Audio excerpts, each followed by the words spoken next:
Tu sais, des fois j'ai envie de m'évader.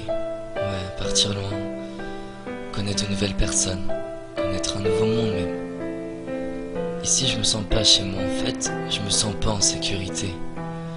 J'ai l'impression d'être surveillé, manipulé et contrôlé.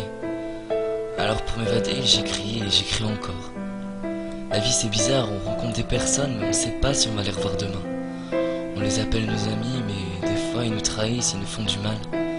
En fait, je crois que c'est l'être humain qui est fait comme ça, il est fait pour créer et tout détruire sur son passage. Un peu comme une tempête, c'est comme ça que je fais la comparaison. On est tous là à faire semblant que nous sommes des personnes bien, alors qu'au fond, nous ne sommes pas comme ça. On a tous fait des erreurs, après c'est vrai, les erreurs nous font apprendre, mais ça reste des erreurs quand même. On a tous connu des passages difficiles dans notre vie. On est tous tombés, mais on s'est tous relevés. Oui, être fort ne veut pas dire ne jamais tomber, être fort c'est savoir se relever surtout. Savoir faire face à plusieurs situations qui te font du mal.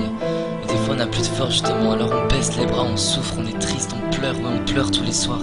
Quand on est tout seul dans notre chambre, oui tu sais de quoi je parle, la musique dans les oreilles, les yeux rivés au plafond.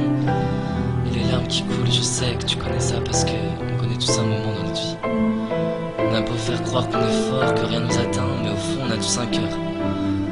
Et son cœur n'existe pas. Ce sont juste des personnes qui ont beaucoup souffert et qui font maintenant très attention. Oui, ils font très attention à toi, à moi, à eux, à nous. Ils n'ont aucune confiance, même s'ils sont proches de toi, ils ne ressentent rien, parce que la haine les a envahis au fond d'eux. Mais il ne faut pas leur en vouloir, le temps viendra et tout changera. Ils rencontreront une personne de leur taille, une personne qui les aime vraiment, et tout redeviendra comme avant. On ne peut pas être méchant indéfiniment. Non, on ne peut pas. C'est pas possible de vivre avec tant de haine. On a tous le droit au bonheur, alors il n'est jamais trop tard pour changer. Et se dire que demain sera meilleur qu'hier, que demain sera un nouveau jour. Évadez-vous, faites ce que vous aimez, chantez, dansez, riez, voyagez, écrivez, n'importe. Faites ce que vous aimez, du moment que cette haine soit effacée.